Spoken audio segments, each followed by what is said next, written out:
최근 국민청원 게시판에 친오빠에게 성범죄를 당했다는 글이 올라왔습니다. 초등학교 시절부터 피해가 이어졌고 2년 전 용기를 내 경찰에 신고했다고 했습니다. 가해자는 오빠, 그리고 재판을 받고 있다고 했습니다. 그런데 충격적인 건 피해자가 여전히 가해자와 한 지붕 안에 살고 있다는 거였습니다. 병원에 입원을 했는데 보호자인 아버지가 퇴원에 동의하는 조건으로 집에 돌아오는 것을 내세웠다는 겁니다. 이런 일도 있었습니다. 지난 5월 10대 여학생 2명이 함께 생을 마감했습니다. 두 사람은 숨지기 전 경찰에서 성범죄 피해자로 조사를 받았던 것으로 드러났습니다. 피의자는 숨진 학생 중 한 명의 의붓 아버지였습니다. 딸과 딸의 친구를 죽음으로 내몬 이 남성은 현재 구속돼 재판을 받고 있습니다. 사건 만장 가족 여러분, 저는 오늘 엑스파일을 준비하다가 정말 눈을 의심했습니다. 미성년자 성폭행 범죄 가운데 이 가해자가 21.9%가 가족이라는 자료를 보고 나서요. 과연 이 사람들에게 가족이라는 단어를 써도 되는 걸까요? 오늘 사건 엑스파일에서는 행복하기만 해야 하는 가정, 그 안에서 벌어지는 친족 성폭행 범죄를 짚어보겠습니다. 자, 가족 여러분, 진짜 지금부터는 좀 우리 함께 좀 분노해 주십시오.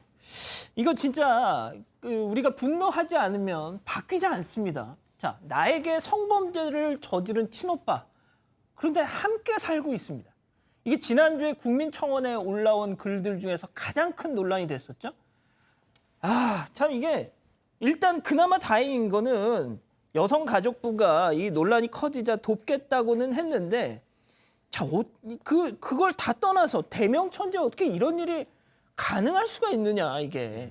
저도 사실 이제 엑스파일 아이템을 선정할 때 저도 웬만하면 이제 밝고 좀 기분 좋고 어떻게 되면 정보를 많이 줄 수 있는 그런 걸 하려고 생각을 하는데, 저는 이 사건을 보고서는 도저히 이거는 안 다룰 수 없겠다라는 생각이 들었습니다. 피해자가 올린 글에 따르면은 초등학교 고학년 무렵부터 이런 성범죄가 시작됐다고 합니다. 처음에는 이 친오빠라는 사람이 성추행, 어느 정도 신체 접촉, 부적절한 신체 접촉, 이 불법적인 신체 접촉을 하다가 점점 대담해져서 성폭행에 이르게 됐다는 겁니다. 이 맞벌이 부모 사이에서 자랐는데 1살 터울 오빠라서 이 정서적으로 많이 의지를 했는데 이런 일을 겪게 된 겁니다. 그러다가 2019년에 처음으로 신고를 했습니다. 용기를 내서 신고를 했고요. 그때도 이제 어린 나이였지만 신고를 했고, 친오빠는 지난 2월에 재판에 넘겨졌다고 합니다. 그런데 수사가 진행되는 동안 병원에도 입원하고 친구 집이나 고시원 등을 전전했습니다. 이 피해자가요.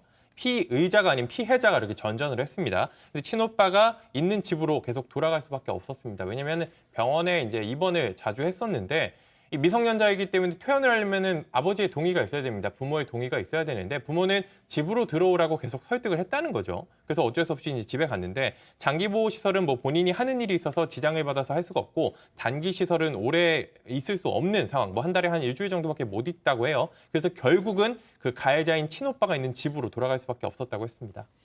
자, 상희 이조님이 이런 뉴스 끔찍해서 못 보겠다, 지금 이런 말씀 하시는데, 이해는 됩니다만 그래도 보셔야 됩니다. 그래서 이게 감춘다고 그냥 눈을 돌린다고 해서 있던 게 없어지는 게 아니잖아요. 이게 공론화를 하고 해야 진짜 피해자들을 도울 수 있는 길도 열리는 거니까요.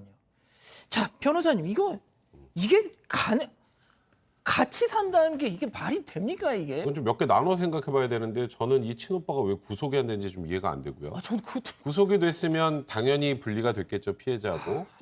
두 번째로 이제 불구속 상태라고 하면 이런 경우에 대부분 가해자와 피해자 이 사이에서 이제 가해자에게 접근금지 명령이 내려집니다. 근데 접근금지 명령이라는 건 접근하지 말라는 거지 피해자가 들어오는 걸 막는 건 아니에요. 그러니까 피해자가 본인이 집으로 간다라고 결정을 하면 거기서 가해자를 밖으로 나가게 할 수 있는 그런 법적 제재 수단은 없는 거고, 그리고 아까 여기 부모님이 집으로 들어와라라고 설득을 했다라고 지금 아까 말씀을 하셨는데, 부모님이 설득을 한 이유는 그 친오빠 형량 낮추려고 하는 거예요. 진짜요? 그거예요. 그러니까 저는 이거를 제가 이 부모를 어쨌건 가해자도 본인의 자녀이기 때문에 제가 여기에서 이 부모님의 뭐라고 할 수는 그거 있었잖아요. 자기 누나를 살해한 그 남동생을 그 부모님이 선처해달라고. 네, 물론 그것과 좀 저는 결은 좀 다르다고 생각을 합니다만, 이제 그런 상황이다 보니 접근금지 명령의 의미가 없어지는 거예요. 이제 그런 것 때문에 지금 저희도 다 이해가 되지 않게 장기간 성폭행을 했던 친오빠 한 지붕 안에 있을 수밖에 없는 상황이 된 겁니다. 자, 이것도 있었습니다. 지난 5월에 일어난 일인데 10대 여학생 2명이 함께 극단적인 선택을 했습니다. 그래서 이게 어떻게 된 일이었지? 알고 봤더니 성범죄 피해자였다는 거잖아요. 예, 참 이 소식도 너무 화가 납니다. 10대 학생 2명이 함께 극단적 선택을 했는데 현장에서는 유서로 추정되는 메모도 발견됐습니다. 자, 이 두 사람 같은 사람에게 성폭행을 당했는데요. 숨진 여학생 중 한 명의 의붓 아버지였습니다. 자신의 딸과 딸의 친구에게 이런 끔찍한 일을 벌인 겁니다. 지금 숨지기 전 3달 전에 딸 친구의 부모가 경찰에 신고하면서 수사가 시작이 됐고요. 경찰이 체포영장과 구속영장을 신청했지만 보안 수사를 이유로 반려했습니다. 그 사이에 피해자 2명이 한꺼번에 세상을 떠났고요. 의붓 아버지는 그 이후에 구속이 됐습니다. 자, 재판에 넘겨졌는데요. 의붓 아버지와 함께 또 학대에 가담한 혐의로 친모 역시 아이고. 재판에 넘겨졌습니다. 자, 승 의원님. 아버지 또 오빠 가장 진짜 의지해야 될 사람들이 오히려 이런 가해자가 돼서 몹쓸 짓을 했습니다. 자, 그런데 또 이걸 또 어떻게 보면 보호해주고 또 힘이 돼줘야 될 가족들이 야 그냥 네가 참아라. 우리 가족이 이러면 어떻게 살아요? 이 피해자들은. 피해자가 가장 아까 지금 갖고 있는 직전 요 사건 여중생 극단적인 선택을 했는 가장 큰 이유가 그 누구도 나의 편이 아니었다는 생각이 가장 컸을 거예요.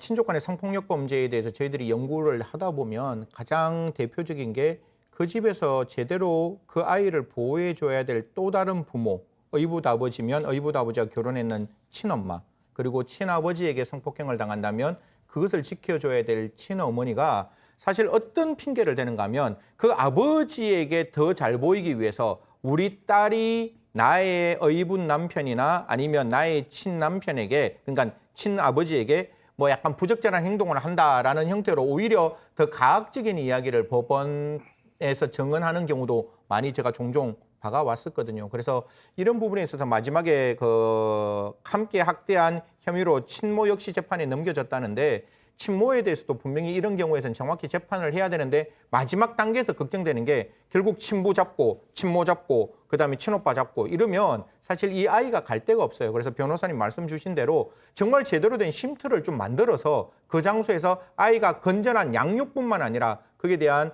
트라우마까지 같이 해결할 수 있는 종합적인 어떤 건립센터가 만들어져야 되는데 좀 국회와 좀 기재부에서 적극적으로 이런 부분 좀 같이 신경을 써줬으면 좋겠다는 말씀 드리겠습니다. 자, 이 미성년자 성폭행 범죄의 가해자 중에서 과연 이 가족, 친족의 규모가 어느 정도 되느냐. 이거 진짜 불편한 진실입니다. 눈 크게 뜨고 마음 불편하시겠지만 보셔야 돼요. 자, 저렇게 나오잖아요. 예. 네?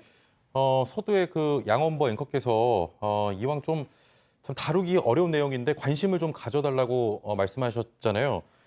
3가지 좀 수치만 오늘 기억을 해 주셨으면 좋겠어요. 먼저 21.9% 지금 화면에 방금 전에 나왔는데 아동 청소년 대상 성범죄 피해자 가운데 성폭행 사건으로 좀 좁히면요. 21.9%가 가족에게 피해를 입고 있습니다. 먼저 기억해야 될 수치는 21.9%고 더 큰 문제는 이 범행 지속률이라고 하는데요. 친족이 한번 성범죄를 저지르고 또다시 범죄를 저지르는 경우가 56.5%입니다. 절반이 넘는다는 것이고요. 범행 장소 역시 좀 충격적인데 집이요. 27.8%입니다. 아이고. 집이라고 하면 가장 또 행복하고 안전하고 해야 될 곳인데 이 집에서 이런 사건들이 발생하는 겁니다. 이게 피해자를 감시하기 쉽고 또 바깥으로 이런 가해 사실이 나가지 않도록 할 수 있게 용이하기 때문에 이렇게 시시하는 경우가 참 많다고 합니다. 자, 앞에서 설명한 사건도 그랬지만 부모라는 사람들이 네가 이해해라, 이런 식으로 얘기하고 또 피해자랑 가해자가 계속 한 집에 같이 살게 하고, 그러니까 어떻게 보면 이런 내용들이 밖으로 나가는 게 집안 망신이다, 약간 이런 게 깔려 있는 거잖아요. 그런 것 때문에 이 피해자들이 더 힘들고 의지할 곳이 없는 겁니다. 그렇기 때문에 이 피해자가 미성년인 경우는 성인이 되고 나서야 아니면은 독립을 하고 나서야 그제서야 이제 피해 사실을 알리긴 한다고 맞아요. 하더라고요. 그렇기 때문에 상당히 오랜 시간이 걸립니다. 제가 자료 하나 준비했는데 한국 성폭력 상담소 자료에 따르면은 친족 성폭력 피해자의 55.2% 절반이 넘습니다. 첫 상담까지 10년이 넘게 걸렸다라고 해요. 미성년자 때 이런 피해를 당하면은 한참 후에나 이야기를 할 테니까요. 이런 것도 문제이고, 근데 문제는 친족 성폭력 공소시효 10년입니다. 10년이 지나면 처벌할 수가 없어요. 예. 원래도 7년이었는데 그나마 늘어서 10년이 됐는데 이 10년이라는 건 사실 어렸을 때 피해를 당했으면 금방 지날 수도 있는 거고, 물론 이제 미성년자의 경우는 공소시효가 이제 중지되긴 하는데, 결국엔 이런 피해자 그리고 가족이 가해자이기 때문에 다른 사람들이 야 네가 참아라 어떻게 덮고 가자라고 하면은 더 도움을 청할 수가 없다. 이런 게 가장 큰 문제 중 하나입니다. 자, 진희님이 진짜 좋은 말씀하셨습니다. 지금 소개해드린 그 통계도 그나마 신고된 범죄의 통계다. 그냥 진짜 속으로 꾹 담고 있는 사람들 정말 많을 겁니다. 자, 변호사님, 제가 자료를 찾아보니까 말이죠. 이 미성년자인 두 딸을 수년간 성폭행한 40대 남성 1심에서 징역 10년 받았더라고요. 자, 그리고 친딸을 상대로 8년 동안이나 끔찍한 짓을 한 50대 남성 징역 18년 받았습니다. 이게 이해가 되십니까? 솔직히 법률인으로서, 법조인으로서? 사실 저는 이제 우리 이 친족 간 성범죄 관련해서 법 규정은 훨씬 중하게 처벌할 수 있게 만들어 놨어요. 그러니까 법이 이렇게 약하게 처벌하라고 만들어 놨기 때문에 이렇게 처벌 강도가 약한 건 아니고요. 결국은 양형 기준입니다. 법원의 양형 기준인데, 그러니까 아주 기계적으로 생각하면 살인보다는 낮은 수준의 범죄라고 판단을 하는 거죠. 그에 따라서 이제 양형 기준이 정해지게 되는데, 이건 살인보다 더한 범죄입니다. 인격살인이에요. 당연하죠. 그렇다면 제가 말씀드렸던 것처럼 법규의 미비가 아니라 그러니까 사실 정말 모든 사람들이 공부를 할 수밖에 없는 이런 친족 간 성범죄와 관련해서는 양형 기준을 상향을 해야죠. 양형 기준을 상향을 해야 되는데, 항상 이게 보면 저도 이 댓글 같은 데 보면 왜 이렇게 법원은 우리나라가 뭐 달나라에 가 있는 것 같다, 뭐 이런 얘기하는 분들이 있더라고요. 예. 물론 무슨 대중들의 여론에 따라서 처벌할 수는 없겠습니다만, 전체적으로 대중의 상식과 법의 처벌의 이 균형이 어느 정도 맞춰져야 그게 사람들이 납득할 수 있는 객관적인, 어찌 보면 그런 좋은 양형이라고 생각이 들거든요. 그런 부분들 법원에서 한 번쯤 생각을 해주셨으면 좋겠습니다. 알겠습니다. 이 정도로 답답한 얘기 마무리하고요.